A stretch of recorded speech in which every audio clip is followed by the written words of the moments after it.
یہ قلب کے مولا رحمت یقین ہوتا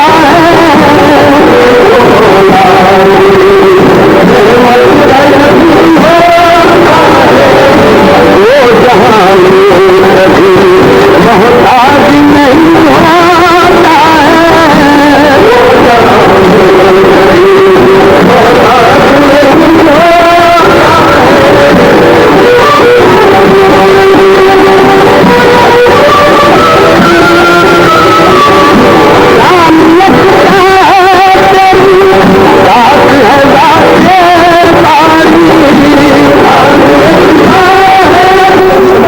سرکار متوجہ ہوتے تو کہتا ہے میرا مالک اس سے جو محنت لیتا ہے اس کا اتنا چارہ مجھے نہیں دیتا ہے. مالک کو یہ سمجھا کہ مولا ہو گیا جی، مگر خالق رحمت عالم یہ سمجھ رہے ہیں کہ مدد کو آیا ہے میری. یہ گفتگو ہو رہی ہے، یہ گفتگو ہو رہی ہے. زمین پر رسول کیسے ہے، زمین پر محمد کیسے ہے، ملاحظہ فرمائیے. آیا خیال شریف میں وہ حیوانوں کی مدد فرما رہے ہیں. مالک آیا کانپتے ہوئے، دیکھا کہ سرکار دو عالم کے دوش مبارک پر اپنا منہ رکھا ہوا کچھ کہہ رہا ہے. ادب سے کھڑا ہو گیا، ہیبت ہے کہ کہیں گستاخی نہ کر جائے. سرکار دو عالم نے کہا دیکھو جی، یہ تمہاری شکایت کر رہا ہے کہ تم اس سے جتنی محنت لیتے ہو اتنا چارہ تم اسے نہیں دیتے ہو. جی میرے دوستو، آپ غور فرمائیے، یہ کس کا کام ہے؟ یہ کس کا کام ہے حیوانوں سے باتیں کرنا؟ یہ کس کا کام ہے حیوان جس سے بات کرتے ہیں؟ جی اسد میاں نے کیا اچھی بات کہی. تم کہتے ہو کہ علم نہیں، جس کو تم کہتے ہو کہ رونتے ہو یہ کنکریوں کو کہ یہ علم نہیں ہے، کائنات کے ذرے ذرے مل. وہاں بات یہ ہے، جب حق تعالیٰ یہ فرماتے ہیں انو بکل شیء شہید، حق تعالیٰ فرماتے ہیں انو بکل شیء محیط، میں ہر شے پہ حاضر ہوں اور میں ہر شے پہ احاطہ کیا ہوا. تو کلیم کی صفت تو مولا تعالیٰ کی ہے، کلیم کی صفت مولا تعالیٰ کی ہے، مگر ہر جگہ اللہ کا کلام بالخواہ ہے. انسان میں کلام بالفعل ہے. اب انسان کامل جو ہوتا ہے بالخواہ کو بالفعل کر کے بتا دیتا. کنکریوں میں جو کلام بالخواہ تھا، کامل انسان اس کو مارا، ٹچ توجہ ڈالی تو وہ بالخواہ کلام بالفعل ہو گیا. تو کنکریوں نے گواہی دے دی کہ لا الہ الا اللہ محمد رسول اللہ، اشہد ان لا الہ الا اللہ محمد رسول اللہ. تو زمین پر محمد رسول اللہ کیسے تھے؟ مظہر اتم بن کے تھے، مظہر اتم بن کر تھے. مظہر اتم بننے کا کمال یہ ہے کہ ذات شاہانہ پر اگر کچھ الزام آتے ہو تو اس کی پرواہ نہ کرے، کیونکہ کار سرکاری میں مصروف ہے آپ. وہ تو اللہ کے منشا کو طاری و ساری کرنے کے لیے مصروف ہے. آپ اپنی بناوٹ اور سجاوٹ کے لیے نہیں آئے ہیں کہ میں اگر ایسا فعل کروں تو میرے وقار کے خلاف ہو جائے گا، کوئی ایسا ہو تو یوں ہو جائے گا. انہوں نے کہا کہ مجھے اس کی ضرورت نہیں. میرا وقاری کیا ہے؟ میرا وقاری کیا بھائی؟ اب آپ دیکھیے، یہ ذل جو متحرک ہے، وہ ذل جو متحرک ہو رہا ہے وہ جانتا ہے کہ یہ کسی کا میں سایہ ہوں جی، اس کی حرکتوں پر میں ناچ رہا ہوں. خود میرے اپنے اندر باہر ہونے ہلنے سے میرے کو کیا تعلق ہے؟ یہ جو ذل ہے، یہ جو سایہ ہے، اس کو کوئی مگر یہ شخص کا جو عکس پڑ رہا ہے اس کو تعلق ہے حرکتوں سے. تو مولا تعالیٰ اتنا ظہور فرمائے تھے، ظہور اتم جسے کہتے ہیں، تو محمد رسول اللہ ذل اللہ تھے. اللہ کی حرکتوں پر محمد رسول اللہ حرکت کرتے تھے. ان کو اپنی حرکتوں سے کوئی تعلق ہی نہیں تھا، وہ کچھ جانتے ہی نہیں تھے. تو زمین پر تھے تو محمد رسول اللہ کیسے تھے؟ مظہر اتم بن کر تھے. وہ خود چھپ کے اللہ کو دکھاتے تھے. اب اس دکھانے کی گواہی خود قرآن نے دی. آپ دیکھیے سارے انبیاء علیہ السلام، بھائی آپ بھی تھکے، میں بھی تھکا ہوں، میرے کو ڈبل ڈیوٹی لگی ہے. سنا آپ کے ساتھ، پھر مجھے کچھ تیلے دن کی باتیں بولنے کا موقع ملا، آپ کے ساتھ میں سنا ہوں، تو اب آپ بھی کچھ اور سنو. سونے کا سوال کیا ہے؟ جاگنا ہے تو جاگ لے، افلاک کے سائے تلے حشر تک سوتا رہے گا خاک کے سائے تلے. ارے بھائی سونا تو وہاں ہے میرے دوست، سونا تو وہاں ہے. یہ بات سونے کی نہیں، یہ بات تو رونے کی ہے جی. اللہ کے اور مسرت بھی ہے، کیونکہ آج کی رات آپ غور فرمائیے، مولانا طاہر صاحب نے تو ارشاد فرما دیا کہ قدر کی رات سے میلاد کی رات افضل ہے. قدر کی رات سے میلاد کی رات افضل ہے. آیا خیال میں کلام اللہ کا نزول ہوا قدر کی رات کو انا انزلناہ فی لیلۃ القدر، ہو کی ضمیر قرآن کی طرف راجع ہے کہ ہم نے لیلۃ القدر میں اس کو نازل کیا. یہ کلام اللہ ہے تو کلام بڑھ کر کلام صفت ہے، صفت بڑھ کے یا ذات بڑھ کے جی وہ کلام لوح محفوظ پر قدر کی رات کو نازل ہوا. جی وہ کلام اللہ ہے، یہ نور اللہ ہے کہ بدن آمنہ میں آج کے دن ظاہر ہوا. آج کے شب آپ غور فرما لیجئے، وہاں لوح محفوظ پر قرآن کا نزول ہوا کلام اللہ کا جی، یا بدن آمنہ میں نور اللہ کا ظہور ہوا، باہر آ گیا نور اللہ کا. یہی شب قدر ہے بدن آمنہ. جزاک اللہ جی. ہاں اے خواجہ تو جو ہے جو شب قدر نشانے، ہر شب شب قدر ازگر خدر بدانے. کیا پوچھتا ہے تو شب قدر کی نشانی کہ کب ہے؟ ارے اگر تجھے قدر ہے اندازہ ہے تو ہر رات شب قدر ہے جی، ہر رات شب قدر ہے. اور میرے دوستو آپ کو معلوم کہ شب کا استعارہ اہل اللہ کے پاس وہم ہے. شب کا جو استعارہ ہے اہل اللہ کے پاس وہم کا ہے. چنانچہ اس دنیا کو سارے شعراء نے رات سے تعبیر کیا اور قیامت کو صبح قیامت سے تعبیر کیا. صبح وہ ہوگی، یہ غفلت ہے، یہ ظلمت ہے، اس لیے یہ رات ہے. اور رات میں اگر قرآن کا نزول ہو جائے وہ قدر والی رات ہے. یعنی ظلمت میں تمہارے علم اور ادراک آ جائے تو یہ ظلمت بھی قابل قدر ہے جی. قدر والی رات سے مراد کیا ہے؟ میری رات سمجھ رہے ہو؟ استعارے ہیں میرے راجا. مترسس بلائے کہ شب درمیان است. ارے تو کیوں ڈر رہا ہے بلاؤں سے کہ رات بیچ میں ہے؟ حافظ شیرازی فرماتے ہیں مترسس بلائے کہ شب درمیان است. تم بلاؤں سے کیوں ڈرتے ہو جی کہ رات درمیان است، رات بیچ میں ہے. اب رات کے معنی اگر یہ رات آپ لے لیں تو بڑی زیادت جی کی حضرت حافظ شیرازی پہ. آپ فرماتے ہیں کہ اے ڈرنے والے تو بلاؤں سے کیوں ڈر رہا ہے؟ رات مانے کہ تیرا بہن یہ تیری ظلمت عارض ہو گئی ہے، ورنہ تجھے بلاؤں سے کیا تعلق جبکہ تو شہزادہ ہے جی. تو عبداللہ ہے، عبداللہ کو بلا کیسے آئے گی؟ عبد کہتے ہیں اس کو جس کے اندر باہر رب ہو. اجن عبد پہ بلا آتی کیسے؟ دیکھیے ایک مثال، کانچ کا گلاس، کانچ کا گلاس گلاس یہ کون سی بھی دے دو، وہ گلاس لا کانچ کا. اب آپ دیکھیے کانچ کا گلاس، کون اس میں ایسا بہادر ہے یہ گلاس کو کانچ سے الگ کر کے بتا دے مجھے جی. کوئی ہے ایسا آپ میں دانشور عقل مند اہل علم؟ کانچ کا گلاس تو کانچ کو اضافت ہے گلاس پر، تو کانچ کا گلاس تو کانچ کا گلاس سے الگ ہو سکتی ہے؟ نہیں ہو سکیں گی. سمجھ میں آ رہی بات آپ کو؟ کانچ کا گلاس تو کانچ گلاس سے الگ ہو نہیں سکتی، اور اگر کانچ گلاس سے الگ ہوئی تو گلاس خود بخود غائب ہو جائے گی. سمجھ میں آ رہی بات؟ تو اب جو کچھ ہمارے ذات اس پر ہوں گے، بلائیں ہوں گے، تو یہ سب فیضان کانچ کی وجہ سے ہی ہوں گے. اگر کانچ الگ کھینچے ہم سے تو گلاس خود بخود غائب ہو جائے گی. آیا خیال جرم میں؟ تو اب زد پڑیں گے تو کس میں کریں گے؟ تو یہ فیضان کانچ ہے تو اس کی روپ میں آ کر اس کے تجلیات و کمالات کو ظاہر کر رہا ہے. حافظ شیرازی فرماتے ہیں مترسس بلائے کہ شب درمیان است. تو کیوں ڈر رہا ہے کہ وہاں تاری ہو گیا ہے تجھے؟ تو معلوم ہوا کانچ کا گلاس تو گلاس سے کانچ الگ نہیں، چاندی کا لوٹا تو چاندی لوٹے سے الگ نہیں، سلور کال بنے نا بگونے سے سلور الگ نہیں. اللہ کا بندہ تو اللہ بننے سے دو. بتا بلا کس پہ آتی؟ بلا کس پر آتی جی؟ اگر تو عبداللہ ہے جی تو بلا آئے گی تو اللہ پر آئے گی کیونکہ لپٹا ہوا ہے وہ. عبد کے معنی وہ ہیں جی. عبداللہ کانچ کا گلاس، اللہ کا بندہ. جب اللہ کا بندہ ہو جائے تو بلا نہیں آ سکتی. آیا خزر میں؟ بلا تو اسی وقت آتی ہے جو اللہ سے بندہ دور ہو جائے. ارے عینیت میں کہاں کی بلا ہے بھائی؟ اب آپ غور فرمائیے، آپ اندر اپنے تمام عزتیں رکھتے ہیں، پیشاب آپ کے اندر ہے، پیخانہ آپ کے اندر ہے، بلغم آپ کے اندر ہے، سودا آپ کے اندر ہے، صفرا آپ کے اندر ہے، خون آپ کے اندر ہے، یہ سب حرام ہے آپ کے لیے.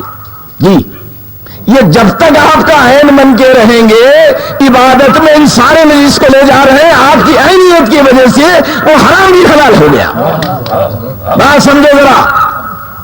جب تک آپ کے اندر پیخانہ، پیشاب، لہو، سودا، صفرا، بلغم، خون آپ کا عین بن کے رہے، اسی عالم میں عبادت میں کھڑے ہوئے ہیں، باوجود حرام بھرا ہوا ہے، مگر آپ کے عین ہونے کی وجہ سے پاکی کی طرف آ گیا. اور ذرا سرے منہ بھی باہر نکلے، ذرا صبح حرام کا فتویٰ لگ گیا اس پر. سمجھ لو بات کو. اگر پیشاب کا خطرہ نکلا تو جو ضائع ہو گیا آپ کا، اور پیشاب نجیس ہو گیا. ارے بھائی یہیں سے تو وہاں نکلا، یہاں نجیس ہے، وہاں کیسے نجیس ہوا؟ عینیت کا یہ کمال ہے کہ نجس کو حلال کر کے چھوڑ دے. تو آپ کے اندر یہ کمال ہے کہ جب تک وہ حرام کو اپنے اندر رکھتے ہیں، آپ کا فیضان اس درجہ ہے کہ حلال کو جگہ دے رہے ہیں اسے. تو جب پیخانہ اور پیشاب جب تک آپ کا عین بن کے رہتا ہے، حرمت کا فتویٰ نہیں لگ سکتا. بندہ جب اللہ کا عین بن کے ہوتا ہے تو کیسے اس پر بلاؤں کا ظہور ہو سکتا ہے؟ یہ معقول بات ہے. کوئی ایسی بات تو نہیں ہے جو آپ کے علم و فہم میں نہیں آتی ہو. پہاڑ ٹوٹ رہا ہے سروں پر، میرے نہیں بات. نسبت نہیں لی آپ اللہ رب العزت سے. جیسے گلاس نے کانچ سے نسبت لے لی، گلاس نے کانچ سے نسبت لے لی، ایسے ہی بندہ اللہ سے نسبت لے لینا. بلائیں جو آتی ہے اسی مقام پہ آگے مولانا حضرت حافظ شیرازی فرماتے ہیں مترسس بلائے کہ شب درمیان است. تو مدر بلاؤں سے شب سے مراد یا وہم، یہ تیرا وہم عارض ہو گیا ہے کہ مجھے بلائے آئیں گے، ہٹا اس کو، کیونکہ تو عبداللہ ہے، تو عبد پر کوئی بلا نہیں آ سکتی کیونکہ عین اللہ ہے. بلا تو خارج میں آتی ہے، یہ عین بنا ہوا ہے، خارج ہوا فتویٰ لگا اس کو. تو اللہ سے نسبت توڑا اور بلاؤں میں گھرا. جی یہ نجاست پیشاب اور پیخانہ ہمارے اندر بھرا ہے، ہم سے الگ ہی یہ فتویٰ لگا حرمت کا. جی تو معلوم یہ ہوا کہ سرکار دو عالم اس عالم میں جو تھے، سرکار دو عالم زمین پر کیسے تھے؟ مظہر حق بن کر تھے. جی حق کا فیضان واسطے سے خود پہنچاتے تھے. میں نے اونٹ کی مثالیں دی، فقط ایک ہی مرتبے کو بیان کرنا نہیں ہے، تو عالم ناسوت کی ایسی ایسی باتیں آپ کے سامنے رکھوں تو یہ معلوم ہوگا کہ ٹھیک پروردگار اس تعین سے اپنا کام کر رہے تھے. کوئی اور تعین سے یہ کام ہو نہیں سکا عالم ناسوت میں. جی تو عالم ناسوت میں سرکار دو عالم بحیثیت آئینے کے تھے، ان کے پردے میں ان کا مولا بات کرتا تھا. اسی لیے قرآن نے دہائی دی ہے وما ينطق عن الهوى، خبردار وہ کبھی اپنے سے بات نہیں کرتے. جی اللہ وحی یوحیٰ، سوا اس کے کہ ان کو باطن کی وحی کا ترجمہ باطن کی بات بولو. جی ان پر باطن کی بات ڈال دی جاتی تھی تو وہ بولتے تھے. جی وحی کے معنی کیا ہے؟ باطن سے آدمی کا نام وحی ہے. ہر وہ وہابڑوں کو اللہ نے ایک توفیق دے، نبی کو صاحب وحی مانتے اور یہ بولتے ان کو غیب کا علم نہیں تھا. وحی کا ترجمہ کرو کیا ہے؟ جی وحی کس پر آتی ہے؟ نبی پر آتی ہے. نبی کا کیا کام ہے؟ غیب کی بات بولنا. جی اب بحث نکالو غیب مطلق کیا ہے، غیب اضافی کیا ہے، غیب کی اقسام کیا ہے، یہ حجت کیا ہے بھائی، اس کی کیا ضرورت آئے خیال جری میں. حضرت خواجہ معین چشتی رحمۃ اللہ علیہ سے ان کے ایک مرید نے پوچھا کہ یا سیدی، سرکار پیر غوث ثقلین نے فرمایا کہ میرا قدم سارے اولیاء کے گردن پر ہے، کیا اس سے سرکار غوث ثقلین کے پہلے کے شیوخ اولیاء سے مراد ہے یہاں، یا آپ کے بعد آپ کے آنے والے مرید معتقد وغیرہ سے مراد ہے کہ کن کی گردنوں پر آپ کا پیر ہے، آپ سے پہلے یا آپ کے بعد؟ انہوں نے کہا یہ پنچات میں تو رہے پہلے یا بعد، لیکن میں تو اپنی گردن جھکاتا ہوں، میری گردن پہ تو اسے آدم کا پیر ہے. یہ کائے کو غیب مطلق کی بحث اٹھا رہے ہو، یہ کائے کو غیب اضافی کی بحث اٹھا رہے ہو؟ سرکار دو عالم حامل وہی ہے، غیب کے حامل ہے، غیب کے حامل ہے. بات ختم ہوگی. تو معلوم یہ ہوا ہم نے اللہ کو بھی نہیں پہچانا اور اس کے نبی کو بھی نہیں پہچانا. اس کا بیان ثبوت یہ ہے کہ خود کو نہیں پہچانا. اس کا بیان ثبوت یہ ہے کہ خود کو نہیں پہچانا. جی کیونکہ خود شناسی میرا موضوع نہیں ہے، اس لیے میں اس پر نہیں جا رہا ہوں. وہ بحث وہ تھی کہ سرکار دو عالم زمین پر کیسے تھی. جس نے اللہ کو نہیں دیکھا وہ سرکار دو عالم کو دیکھ کر اللہ کی طلب بجا لیتا تھا. یہ تھے جس نے اللہ کو نہیں دیکھا، جی وہ سرکار دو عالم کو دیکھتا تھا. آپ کو معلوم کہ جس ماحول میں سرکار دو عالم کو پیدا کیا گیا ہے، جس زبان میں سرکار دو عالم سے خطاب کیا گیا ہے، اللہ رب العزت اس زبان کی رعایت کو محفوظ رکھے ہیں۔ علماء بیٹھے ہیں، سمجھو ایک نازک بات آ رہی ہے سامنے آپ کی۔ اللہ تعالیٰ کی سنت یہ ہے کہ جو نبی کو امت ہی میں سے پیدا کرتے ہیں، اور ان کی سنت یہ ہے کہ اسی امت کی زبان میں کلام فرماتے ہیں۔ جو امت کی زبان ہوگی اسی امت کے زبان میں کلام فرمائیں گے، اور کلام فرماتے وقت زبان کی جو رعایت ہے اس کو محفوظ رکھیں گے۔ بات سمجھو ذرا، یعنی ماحول کے تقاضوں کی جو رعایت ہے اللہ کی سنت پہ داخل ہے، اس کو ملاحظہ فرمائیے۔ تو جب معلوم ہوگا کہ زمین پر رسول کیسے تھے، چنانچہ آپ کلام اللہ کے پڑھنے کے بعد آپ کو معلوم ہوگا ہر بات پر قسم، اللہ تعالیٰ کو قسم۔ آج بول سکتے ہیں اور چل میں جو بولتا ہوں سن لے، نہیں، قسم کھا رہے ہیں، والنجم اذا ہوا، جی قسم ہے تاروں کی، آیا قسم، اور قسم ہے آپ کے رخسار گلگوں کی، والضحیٰ۔ اب آگے اور چلیے، بتین بھی آیا، ملک بھی آیا، گھوڑے کے ٹاپ بھی آیا، کتنی قسمیں۔ اگر کوئی آپ سے پوچھے کہ حضرت اللہ کو قسم کھا کے بولنے کی کیا ضرورت ہے؟ بڑا آدمی تو کبھی قسم کھا کے نہیں بولتا، اس کا حکم ہی حکم ہے۔ تو مفسرین پورے اس پر متفق ہے کہ عربی زبان کا یہ تقاضا تھا کہ اپنے مخاطب کو سمجھانے کے لیے قسم کھاتے تھے۔ تو اللہ رب العزت نے چونکہ عربی زبان میں کلام فرمایا ہے تو کلام کی پوری رعایتوں کو ملحوظ رکھا۔ سرکار دو عالم ایسے ماحول میں پیدا ہوئے جس کی زبان عربی تھی، اور سرکار دو عالم ایسے ماحول میں پیدا ہوئے جو عبادت کے لیے معبود کو سامنے رکھتے تھے۔ کہاں رہے ذرا سمجھ کے آؤ، ذرا سمجھو جی، رعایت زبان کی وہاں ہے، ماحول بھی ویسی رہنا، وہاں زبان کی رعایت میں قسم کھائی گئی۔ اللہ کو کوئی بخار کا اپنے خیال لے رہا نہیں، زبان کی رعایت مجھے ملحوظ ہے، اس لیے میں گھوڑے کے ٹاپ کی قسم کھا رہا ہوں، صبح کی قسم کھا رہا ہوں، تاروں کی کھا رہا ہوں، ستاروں کی کھا رہا ہوں جی، اور اپنے محبوب کی جان کی جو قسم ہے، تیری جان کی قسم پیارے، تو یہ شدت پہ وہ تلے ہیں نہیں مشرکین، تو اس کا خیال مت کر، کیا راز کی بات بول دی ہے، کیا انداز ہے حضرت، ذرا غور فرمائے، تیری جان کی قسم پیارے کون بولتا ہے حضرت جی؟ اللہ اکبر۔ تو میں آپ سے عرض کر رہا تھا کہ اللہ رب العزت نے کلام کی رعایت محفوظ رکھنے کے لیے قسم فرمائی۔ اللہ رب العزت نے ماحول کے تقاضوں کو جو عبادت میں تھے اس کی رعایت محفوظ فرمائی کہ سامنے بت ہو تو ہم کو تسکین ہوتی ہے، چونکہ بت جو ہے وہ بالفعل نہیں بلکہ بالخوا اللہ تعالیٰ کی نسبتوں کو رکھتا تھا، تو ایک نور کا پتلا بنا کے بھیجے، اگر تم کو تسکین سامنے رکھنے ہی کی ہوتی ہے میرے نام سے، یہ میرا محبوب آیا اس کو سامنے رکھے تو میری پیاس بجھا لو۔ ماں زبان کی رعایت یا ماحول کے تقاضوں کی رعایت، بات سمجھ میں آ رہی؟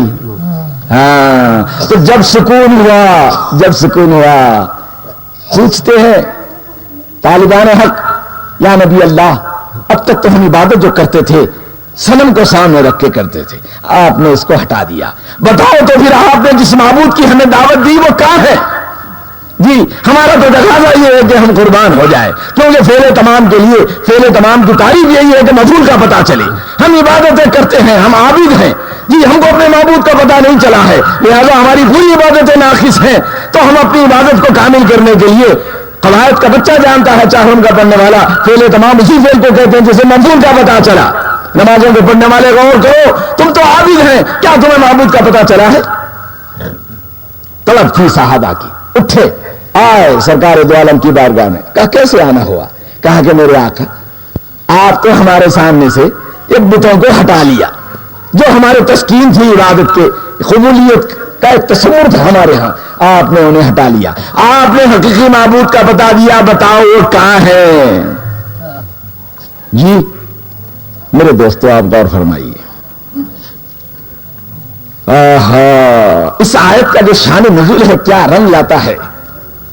آپ کی عادت شریفہ یہ ہے کہ آپ گھر میں تشریف فرما ہوتے ہیں، باہر سے کہیں اس کی دستک یا آواز ہو تو اپنے نوکر یا بچے کو بھیجتے ہیں، دیکھو یہ کون ہے، کیونکہ باقی کے خلاف تو نہیں یہ بات، یہ آپ کی عادت شریفہ ہے کہ آپ گھر میں تشریف فرما ہوتے ہیں، باہر سے کسی کی دستک آئے یا آواز آئے تو فوراً کہتے ہیں کہ دیکھو جا کے کون ہے۔ اور میاں جی کوئی ایسا وعدہ آپ کا ہے جو آنے والا اپنا پتہ عطا اور وقت دے چکا ہو اور آپ پوری تیاری سے بیٹھے ہیں جی، اور باہر سے دستک ہوئی ہو تو بچہ جو لپٹ کے جا کر تم ٹھہرو، تم ٹھہر جاؤ، میں کچھ چلا جاتا ہوں. تو کیا بات ہے میں کچھ چلا جاتا ہوں؟ اب یہ جب صحابہ آ کے پوچھے کہ یا نبی اللہ ہم جس کی عبادت کرتے ہیں وہ کہاں ہیں جی، آیت کا نزول ہوا وَإِذَا سَأَلَكَ عِبَادِي عَنِّي، کیا ہم زیادتی کرتے ہو یار؟ ان سبیلی میں کیا ترجمہ کرتے ہو؟ انی ضمیر ذات کی ہے، علماء بیٹھے ہوئے ہیں. آئے خیال شروع میں وَإِذَا سَأَلَكَ عِبَادِي عَنِّي، پورے قرآن کے سوال میں قُلْ فَإِنِّي قریب ہونا چاہیے تھا.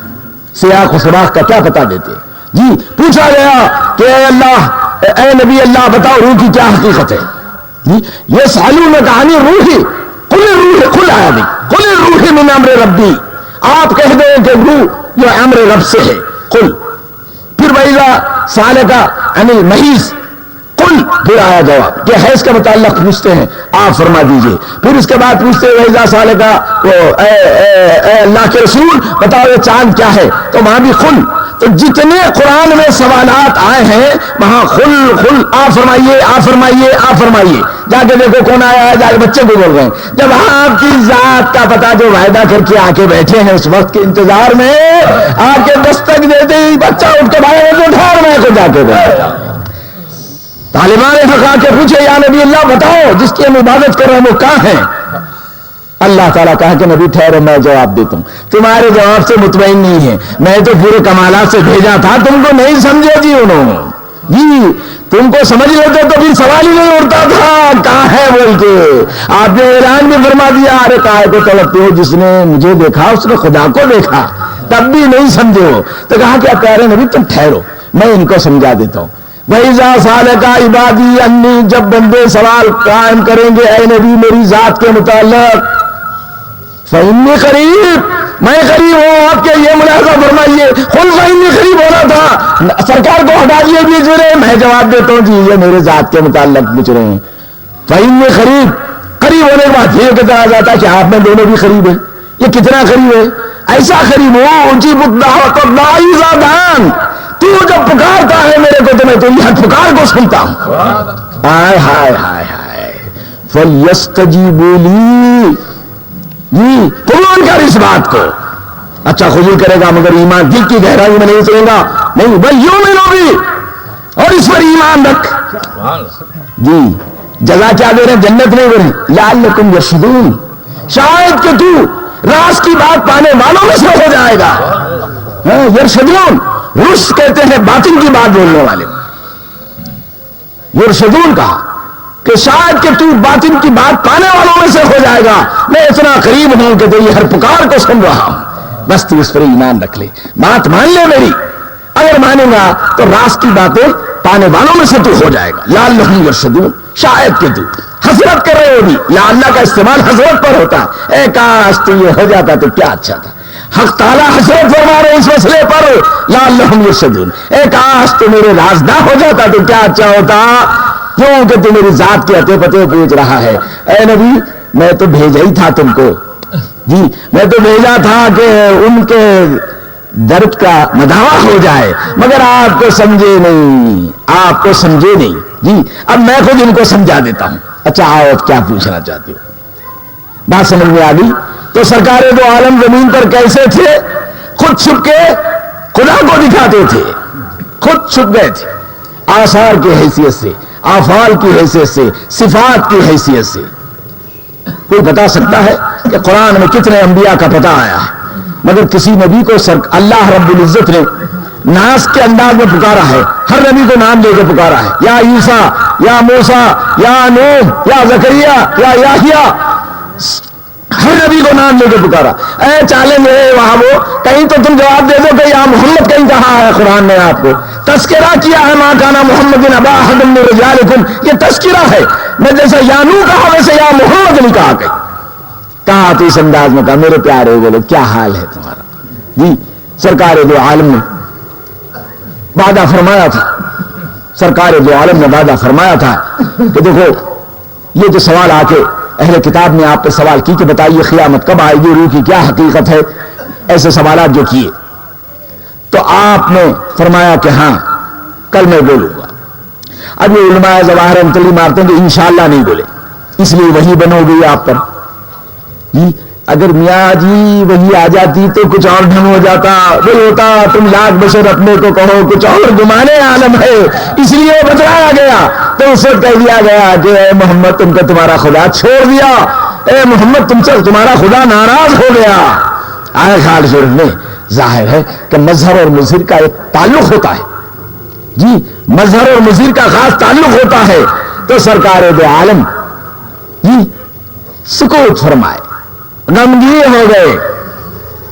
آہا میں تمہیں اس لیے خفا کرتا ہوں کہ تمہارے منانے میں مزہ آتا ہے. میں اس لیے تمہیں خفا کرتا ہوں کہ تمہارے منانے میں مزہ آتا ہے. تو یہ 17 روزے وہی بن ہوئی، منانے میں مزہ آیا. والضحیٰ واللیل اذا سجا، اے تیرے رخسار کی قسم اور تیرے وہ گیسو کی قسم جب وہ کھل جاتے ہیں. تیرا رب تیرے سے ناراض نہیں، تیرا رب تیرے سے، تو اس قابل نہیں ہے کہ تیرا رب تجھ سے ناراض ہو، یا تیرے رب نے تجھ کو علیحدہ کیا ہے. جی تیرے رب نے اور تجھ میں خلا نہیں ہے. والضحیٰ قسم ہے تیرے رخسار کی، قسم ہے تیرے گیسوئے گلبوں کی.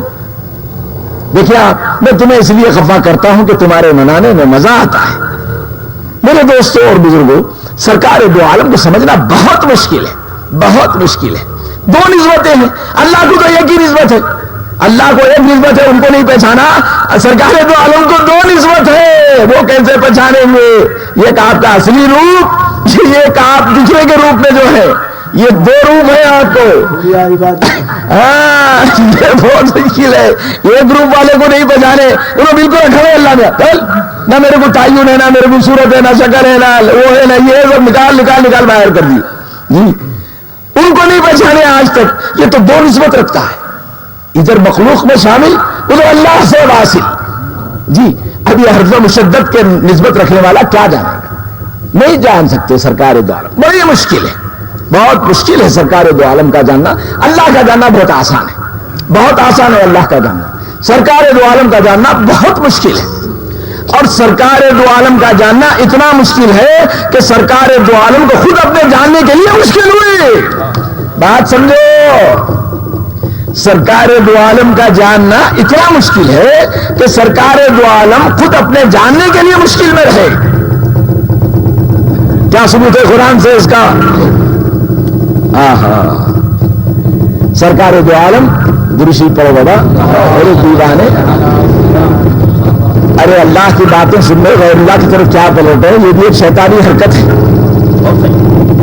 اللہ کی بات سننا غیر اللہ کی طرف پلٹا کیا مطلب؟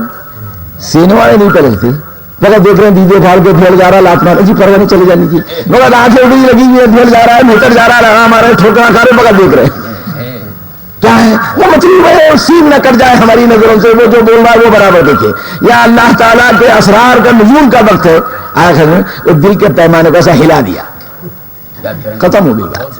جی تو یہ سب شیطانی حرکتیں ہیں، کبھی اس طرف نہیں جا.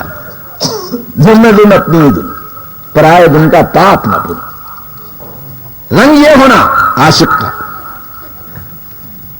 مجنون کتے کو پیارے لے رہا ہے، پکڑ رہا ہے، چوم رہا ہے، چاٹ رہا ہے. لوگوں نے بڑی کراہیت سے نے کہا کہ واقعی تو مجنون ہے، بے شک تو غلط. یہ کیا رویہ ہے؟ ایک حرام نجس چیز کے لیے ایسی بات کی. پلٹ کے وجہ کیا ہے؟ خیریت تو ہے. ہمیں کیا کہا کتے کو چوم رہا ہے، چاٹ رہا. ارے دیوانے تو سڑک کا کتا سمجھ رہا ہے؟ ارے کتا تو وہ ہے جو میرے محبوب کی گلی میں گاہے گاہے جاتا آتا ہے، اور میرے محبوب کے پیر کی خاک اس کے پیر کو لگی ہوگی اسی لیے میں چوم رہا. یہ عشق ہے میاں جی، یہ عشق نہیں ہے، یہ ڈھونگ بولتے اس کو. ارے اللہ رب العزت کی باتیں چل رہی ہے، شراب اتر رہی ہے، قلب مسرور ہو رہے، ٹر بول کے انہیں بولتی ادھر پلٹ کے دیکھ لی. اب کیا رہی بات باقی سب چلا والوں ہے. تو اب ہمارا عشق تو ایسا ہے، ایک لونڈا تھا نابالغ مگر دل پھینک عاشق تھا، ایک بڑی عورت پر عاشق ہو گیا. اس کا وہ محل نہیں تھا عشق کا. اب جب کبھی عورت جاتی اس پر ڈورے ڈالتے رہتا، ڈورے ڈالتا رہا. تو بولی صاحب زادے پہلے مقابلے صاحبزادے سے ہوئی. کیا صاحبزادے شوق فرمانے کا خیال ہے؟ اچھا تشریف لائیے، معاہدہ مقرر ہو گیا. کہاں آئیں گے، کب آئیں گے؟ وہ فلاں مقام پر آئیں گے. وہ اس کو تو معلوم ہے یہ پٹا بولے سے اس کو کیا معلوم، یہ سارے باتیں جی یہ رنگ دوسرا ہے، انہیں دوسرے رنگ میں ہے جی. ہائے ہائے ہائے. اب انہیں وقت مخرا پر جاتے جاتے کچھ چنے پٹانے گڑ کی ڈلہ لے کے چلی. وہاں گئے تو صاحبزادے سو رہے خر خر خر بول کے. ہاں کہ انتظار معشوق کو شب فراق میں نیند بھی آتی ہے، یار تو خر خر بول کے لیٹ رہے. انہیں جا کے گھٹ پلے میں بازو بیٹھی، وہ گڑ چنے بندی بن کے واپس ہو گئی. اور خوب ٹھنڈی سانس لے کے صبح جو اٹھے دیکھا تو کچھ بھی نہیں، بس تان کیے. معشوق بے وفا ہے اب کے زمانے والے. دیکھ کے جو اٹھ کے کھڑے تھے لنڈا لٹک رہا ہے. یہ کیا ہے؟ دیکھا مت کے تو کچھ چنے ہے، اس کے اندر کچھ گڑ ہے. ارے میں نے کہا یہ کون بن کے چلے گا؟ جنات کا کیا ہے؟ وہ تو آئی نہیں، کچھ شیطان کا کام ہوگا، میں غلط جگہ سے ہو گیا. خیر اس کے بعد جا کے تعبیر لیا اس کہ بھئی آج ایک معشوق سے وعدہ ہوا تھا، ہم اپنے وعدے کو. میں کہا کہ وعدے پہ آپ گئے، اور میں کہا میں اپنے مقام پہ برابر گیا. آ کے جلدی آ گئے. وہ نہیں کہا کہ جلدی گیا، حضرت صبح کے آبار ہو وہیں سے. انہوں نے کہا کیا سوغات لا ہے؟ دیکھیے دو لنڈے ہیں میرے اندر، بت کے دیکھے تو چنے اور گڑ. انہوں نے کہا کیا بات ہے، کوئی جنات کا سایہ نہیں؟ صاحبزادے انہوں نے کہا کہ جنات کا سایہ نہیں، معشوق تو سچا تھا، وقت پر آیا جی. تم اس کے لائق نہیں تھے، تم جس لائق ہے وہ دے کے چلے گیا کہ تیری عمر گڑ چنے کھانے کی ہے. تو قربان ہونا تیرے کو کہاں سے آیا ہے؟ تیری عمر گڑ چنے کھانے کی، کھا لے، مگر ڈورے ڈال رہا ہے. اللہ کا عاشق موٹر سائیکل کی ٹھور بولتے پلٹتا ہوں. السلام علیکم. انجن چین دیتے وقت بڑا دیکھا، حالانکہ سن چڑی ادھر دیکھتا نہیں ادھر دیکھتا نہیں. دل زخمی ہو رہا، دل کا آپریشن بڑا پلٹ کے دیکھ رہا، ادھر دیکھ رہا ادھر دیکھ رہا. سنو میرے دوست، یہ اللہ کے عشق کی بات یہ نہیں ہوتی میرے دوست. اسی لیے دروازے بند ہو جاتے ہیں. سرکس ناٹک یہ ایڈورٹائز کر کے بلاتے ہیں لوگوں کو. دیکھا کہ ہاؤس فل نہیں ہے، لہذا پردہ اٹھتے ہی بمیا مارے سیٹیاں مارے. کیا ہے حضرت، کیا دیر ہو گئی؟ دیر تو ہو گئی، ہاؤس فل نہیں ہے، کیا کروں؟ پردہ اٹھا کے. یہ کمالات دیکھنے کے یہ چہرے نہیں، پردے پہ پردہ. اسی طرح اہل اللہ کے دل بند ہو جاتے ہیں، اہل اللہ کے دل بند ہو جاتے ہیں جو سامعین کی بے توجہی ہوتی ہے. انہوں نے کہا دارے پردے. یہ مجمع اس قابل نہیں ہے کہ یہ اسرار پردے کے اندر کے بتائے. پردے پر پردہ. تو یاد رکھو، صورت بنانے سے وہ کیفیت داخل نہیں ہوگی. حال طاری کرو، حال طاری کرے تو وہ کیفیت طاری ہوگی. صورت کے بنانے سے کچھ نہیں ہوگا. مجنون کے باپ نے جب یہ دیکھا کہ معاملہ حد سے زیادہ بڑھ گیا ہے، پانی سر سے اونچا ہو گیا ہے، لیلا کے باپ کو کہلا بھیجا کہ دیکھ بھائی فتنہ پڑ جائے گا، بہتر یہ کہ تو لیلا کو پردے میں کر لے. لیلا کو پردے میں کر لے، وہ باہر پھرے گی اور مجنون میرا بچہ جو ہے خراب ہو جائے گا. بات سمجھ میں آ گئی. بدنامی بہت ہو رہی تھی. لیلا کے باپ نے منادی کر دی کہ بھائی اس کو ڈال کھول اندر، آج سے لیلا باہر نہ نکلے. بات آئی گئی ہوگی. اور مجنون تو ویسے ہی لوگ اپنے سمجھ سے سمجھتے تھے کہ لیلا کا عاشق ہے، انہیں مولا کا عاشق تھا، انہیں لیلا کا عاشق سمجھ رہے. اگر مجنون لیلا کا عاشق ہوتا تو محمل میں بیٹھی ہوئی لیلا جا رہی ہے، اونٹ پر جو محمل ہوتا ہے اس پر لیلا بیٹھی ہوئی جا رہی ہے جی، اور پردہ اٹھا کے مجنون کو دیکھ رہی ہے، ادھر دیکھتا نہیں جی. لوگوں نے کہا کہ ارے دیوانے کیا کر رہا، جس کا تو عاشق ہے دیکھ تیرے سامنے سے جا رہی ہے. انہیں اپنے کو پلٹ کے دیکھا. انہوں نے کہا کہ پاگل کہیں گی، ارے تو لیلا کا عاشق ہے، لیلا تیرے سے سامنے ہے. انہوں نے کہا کہ یہ لیلا کا عاشق نہیں ہوں میں، تو وہ لیلا کا عاشق ہوں جو میرے اندر ہے. انہیں باہر کہا جو میں اس کو دیکھوں. تو لوگ اپنی نظر سے سمجھ رہے تھے، اپنی سمجھ سے سمجھ رہے تھے کہ یہ لیلا کا عاشق ہے، انہیں مولا کا عاشق ہے. مجنون کے تصور سے مجھے کیا ہو تعلق، لیلا کو وہ دیکھے مجھے مولا نظر آئے. بات سمجھ میں آ رہی ہے آپ کو؟ میرے میاں تو صورت بنانے سے کام نہیں چلے گا، دل کی دنیا بدل دو. تو جب میں لیلا کے باپ نے لیلا کو اندر کر لیا، مجنون کی بارش تھی اور بڑی، وہ اپنے رنگ میں اور آگے بڑھ گیا. لیلا کو کچھ دنوں کے بعد یہ بات یاد آئی کہ مجنون جو میرے طرف سے بدنام ہوا، آخر اس پر کیا گزر رہی ہوگی جی. باندی کو کہا کہ دیکھ تو صحیح کہیں مجنون کا اتے پتے ہیں کہیں. وہ جا کر کے دیکھی تو ایک صورت مجنون تھا بیٹھا ہوا. انہیں اپنے معیار سے مجنون اس کو سمجھی جو چیفے لگایا ہوا ہے، جو چیفے لگایا ہو اس کو انہیں مجنون سمجھ لی. انہیں کہا کہ صاحب بیگم مجنون تو ہے بیٹھا ہوا، اور کیا کر رہا تھا کہ بیٹھا ہوا ہے. تو انہوں نے کہا کم سے کم اسے کھانا پہنچا دے. یہ بات کہاں سے چلی تھی کہ صورت کے بنانے سے کچھ نہیں ہوگا, دل کی دنیا بدلو. جی قلب کا آپریشن ہو رہا ہے تو بولتے ادھر پلٹ کے دیکھ لیے, انجیکشن میں تو نہیں دیکھتے. جی تو مطلب یہ ہوا کہ صورتن تم بنائے ہو, قلب کی دنیا بدلی نہیں اللہ کے طرف. جا کے کہا کہ تم یہ توشہ دے دو اس کو. تو باندھی جو ہے توشہ تیار کر کے وہ مجنو کو جا کے پوچھے کیا تم ہی مجنو ہو؟ انہوں تو توشے کو دیکھے, انہوں عاشق ہو گئے توشے کے, لیلا کے بجائے لیلا کے ہاں میں وہ لاؤ بول کے 2 ہاتھوں سے لے لی. کہا کہ اللہ تک ڈکارا لے کے تو خالی توشہ واپس. اب یہی عادت رہی, لیلا اس کو بول دی ہوگی, بات ختم ہوگی. کچھ دنوں کے بعد لیلا پھر پوچھی اے تو مجنو کو کھانا پہنچا رہی؟ انہوں نے کہا بیگم صاحب برابر کھانا پہنچا رہی ہوں.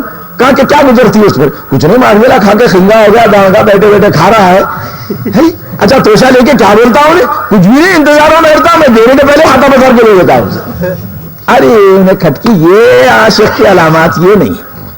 عاشق کی علامت یہ نہیں ہے معشوق کو چھوڑ کے اس کے تاثرات سے متعلق ہو جائے, یہ عاشق کی علامت نہیں. انہوں نے کہا کہ اچھا دیکھ کر کھانا لے جاتے ہو, مجھ سے مل کے جانا. حسب عادت توشے میں کھانا بھر لی. آ کے کہیے بیگم صاحب آپ مجنو کو کھانا لے جا رہے ہوں, کیا حکم ہے؟ کہا دیکھ یہ کھانا جب دے گی تو شدہ اس کے ہاتھ میں یہ کہنا ہے کہ لیلا بیمار ہے. اطباؤں کا یہ فیصلہ ہے کہ تیرے جسم کا کچھ گوشت دے تاکہ اس کے علاج کے لیے ضرورت ہے تیرے گوشت کی. اطباؤں نے فیصلہ کیا ہے تو یہ لے آ کے دے. اب وہ گئی تو انہیں تو بیٹھا ہی تھا خنگا مجنو صورت بنایا ہوا. وہ آیا تو ہاتھ لگا کے لیے دونوں ہاتھا اوپر, اے اللہ تو رحم کر, دل کدھر ہے ہاتھا کدھر ہے وہ ملاحظہ فرما لیجیے.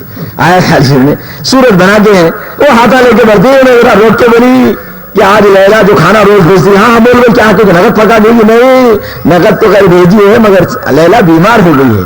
اچھا بول کے توشہ کھینچ رہا ہوں, چھوڑتی نہیں یہاں سے, چھوڑتی کیوں نہیں؟ یہ بات یہ ہے لیلا بیمار ہو گئی ہے, سارے اطباء متفقہ طور پر یہ کہے ہیں کہ کچھ تمہارے گوشت کی ضرورت ہے, اس کو کاٹ کے کچھ ٹکڑا دے تاکہ اس کے علاج کا بنا. توشہ چھوڑ کے ہاتھ ہٹ گیا. کہا کہ دیکھ کھانے والا مجنو میں, گوشت دینے والا مجنو ادھر ہے. بات سمجھ میں آئی؟ کھانے والا مجنو میں ہو, گوشت دینے والا مجنو کو جاؤ رہے ادھر جا رستہ دیکھ لیتے رہا. تو شاید واپس لا کے رکھ دی. سمجھ میں آ رہی بات؟ تو اللہ سے مانگنے والے بہت بندے ہیں, اللہ کو دینے والا بندہ بہت مشکل ہے. ارے مال دولت سمجھیں گے تم, تمہاری صورت کیا مال دونوں کی اس کی ملک ہے, انہیں مالک کو ملک ہے. ارے دل دے جو تیرا ہے, اتنا تو دے, تیرا دل گھوڑے کو دیا ہے, تیرا دل بندر کو دیا, بیلوں کو دیا, سب کو دیا. اگر دل لے دیا تو دل کے خالق کو دل نہیں دیا. کیا زیادتی کی ہے؟ ان کو حجرے سے خالی کرا جاؤ, آپ خالی کر دو رہا. میرے رہنے کا مقام ہے, میرے آپ کو رہنے کی ضرورت, تو گھوڑے رہیں گے یا تو گدھے رہیں گے یا تو بیلان رہیں گے. مرزبا تصویر ادھر دل گاؤ خرو, یہ چنی تصویر کا ادارت اثر. مولانا نے کہا کہ ارے تیری زبان پہ تو اللہ اللہ ہے اور میں گھوڑے گدھے بھرے ہوئے ہیں, ارے تیرے کو یہ تصویر کیا اثر پہنچائے گی؟ آیا خیر میں تو اب نظر آپ دل میں اللہ تعالیٰ انہوں نے چلے سمجھے کہ رسولوں کو بھیجا ہوں, رسولوں کے بعد اولیاء کو بھیجتا ہوں, کچھ تو کم وقت رعایت کری نہیں. وہاں لا کے گھوڑا بندے, والا کے گھڑا بندی ہے, بیلوں کو بنے, تجارت کو بنے, مکانوں کو بنے, پتھر اللہ میں تنگ آ کے نکلے بس مر کم وقت.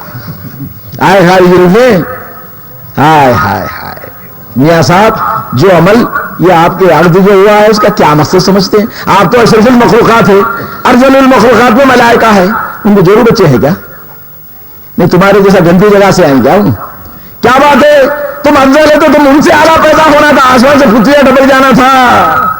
میں نے کہا کہ نہیں, معرفت کے لیے پیدا کیا ہوں, اسی لیے درس عرفان دینے والا بھی ہونا ہے اس کے ساتھ. وہ تمہاری بیگم ہے, تم کو درس عرفان جو دیتی ہے, وہ تمہاری بیگم ہے.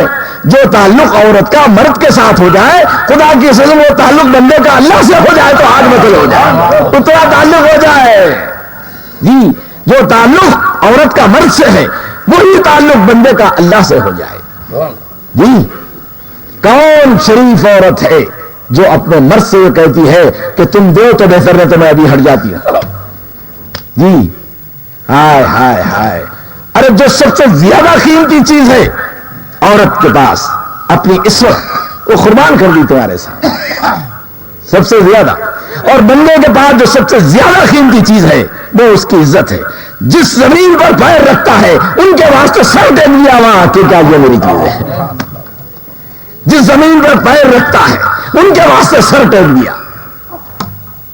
یہ بندے کی عزت ہے، قربان کر دیا خدا کے واسطے. معلوم مگر یہ عورت کا کمال نہیں کہ جو مرد سے مانگتے رہے، تیری ادائیں ایسی ہو کہ انہیں خود قربان ہوتا رہے. ارے بندے کا کام ہی کیا ہے جو اللہ سے مانگے؟ اللہ وہ ہے جو بندے کے ہر جگہ کی بہت دیتا جائے. انہ بعبادہ خبیر بصیر. ارے قرآن ہے دیوانے، ولو بسط اللہ رزق لعبادہ لبغوا فی الارض. اگر اللہ اپنے بندے کا رزق زیادہ کر دیتا، لبغوا فی الارض، لازم ہے ضرور ہے کہ وہ زمین پہ فطرہ کرتا، فساد کرتا. لبغوا فی الارض ولکن ینزل بقدر ما یشاء. لیکن اس کا معنی یہ بھی نہیں ہے کہ بغاوت کرتا ہے تو تجھے بھوکا مار دو، نہیں. ولکن ینزل بقدر ما یشاء، جیسا وہ چاہتا ہے ویسے ہی نازل کرتا ہے. پھر ایک سوال لوگ اٹھا، جی آپ تو کوئی دن کا کارڈ ہے، آپ میرے کو وہی دیے مقررہ جان کر مہمان ایک دم آ گئے تو میں کیا کروں؟ ارے دیکھو وہ خالق کائنات ہے. آیت ابھی ختم نہیں ہوئی. ولکن ینزل بقدر ما یشاء انہ بعبادہ خبیر بصیر. ارے تحقیق وہ اپنے بندے سے باخبر ہے. باخبر کے ساتھ بصیر کا کیا جوڑا ہے ملاحظہ فرمائیے. خبیر بصیر کہا، انہ بعبادہ خبیر بصیر. اگر اللہ اپنے بندے کا رزق زیادہ کر دیتا لبغوا فی الارض ولکن ینزل بقدر ما یشاء، بلکہ اللہ جیسا چاہا اس کو نازل کرتا ہے اور اپنے بندے سے باخبر ہے اور دیکھ رہا ہے. اللہ کی آپ مخلوق ہے، اللہ آپ سے باخبر ہے، خبیر ہے اور بصیر ہے، اور آپ اپنی مخلوق کے خبیر ہیں، بصیر نہیں ہے. مثال کے طور پر آپ سائیکل لائے ہیں اور رکھ دیے ہیں، سائیکل آپ کی ملکیت ہے، سائیکل آپ کی ملکیت ہے، آپ باخبر ہیں کہ میں اس کو وہاں رکھا ہوں، لیکن آپ کی ملکیت میں جو تغیر ہو رہا ہے، چور لے کے جا رہا ہے، اس کو خراب کر رہا ہے، اس کو آپ نہیں دیکھ رہے. حق تعالیٰ اس خیال کو ہٹانا چاہتے ہیں کہ میں ایسا مالک ہوں، میری مملوک کو دیکھ بھی رہو اور باخبر بھی ہوں. جس چیز میں ہے میں فوراً فیضان پہنچانے کے لیے تیار. یہ علم آنے کے بعد بندے پر کوئی بلا بھی آ سکتی ہے.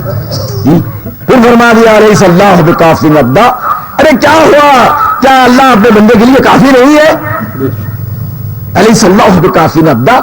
ہاں جی استفہامیہ سوال ہو رہا ہے. کیا اللہ اپنے بندے کے لیے کافی نہیں ہے؟ کیا بندہ بندے سے محتاج سے مانگ رہا ہے؟ اللہ کافی. وکفیٰ باللہ وکیلا. تو معلوم ہوا سرکار دو عالم زمین پر مظہر بن کر کے آئے، مظہر عتم بن کر کے آئے، اپنے کمالات کو آپ نے سامنے بتا دیا.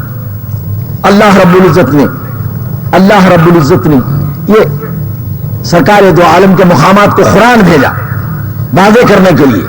میں وہ عرض کر رہا تھا کہ اتنے انبیاء آئے، اللہ نے کسی کو نام لے کر کے نہیں پکارا.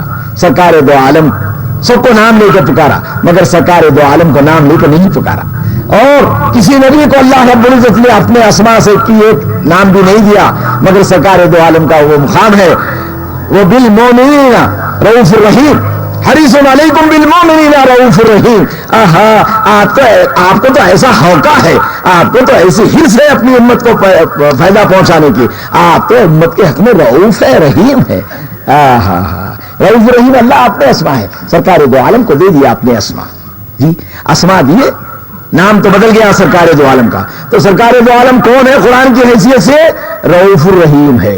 اب نام کے ساتھ افعال بھی ویسے ہی ہونا، رؤوف الرحیم کی جیسے. وما رمیت اذ رمیت ولکن اللہ. وما رمیت، آپ نے نہیں پھینکا، اذ رمیت، درا حالے کہ آپ نے پھینکا ہے، ولکن اللہ رما، تحقیق کہ اللہ ہی نے پھینکا. وہاں اسماء بدل دیا یا افعال کو بدل دیا، یا افعال بدلے. سرکار دو عالم کنکریاں پھینکے ہیں اور اللہ برے میں پھینکا ہوں. نام بدلے اور آپ کیا بدلے؟ آپ افعال بدلے. اب بحث ہے صفات کی، صفت بدلنا آپ کی. اب ہونے کے ناطے سے ظلمت ہونا تھا. جی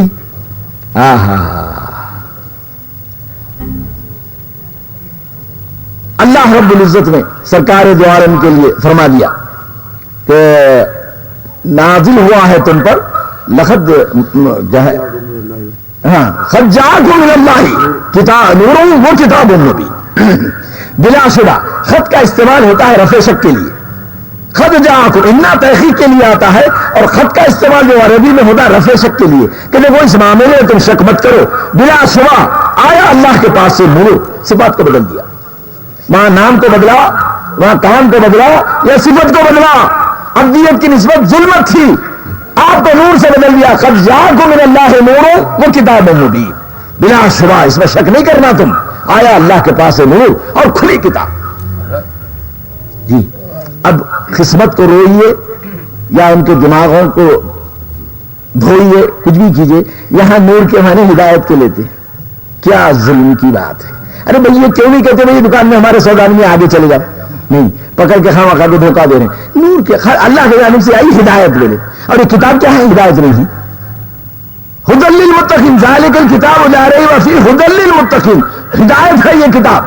تو کتاب خود ہدایت ہے، اور کتاب مبین کے معنی خود ہدایت کے ہیں، اور نور کے معنی ہدایت لے رہے ہیں آپ. اور کتاب کے معنی کیا لیں گے؟ کیا زیادتی ہے آپ کی. اور پھر ہدایت کے معنی نہیں ہے بھاؤ اچھا ہے، وہ ماتم ماتم کی بغیریت ہوتی ہے. بلا شبہ اللہ کے پاس سے آیا نور اور کھلی کتاب. دیکھیے آپ یہاں صفت کو بدلا، وہاں نام کو بدلا، وہاں افعال کو بدلا، اور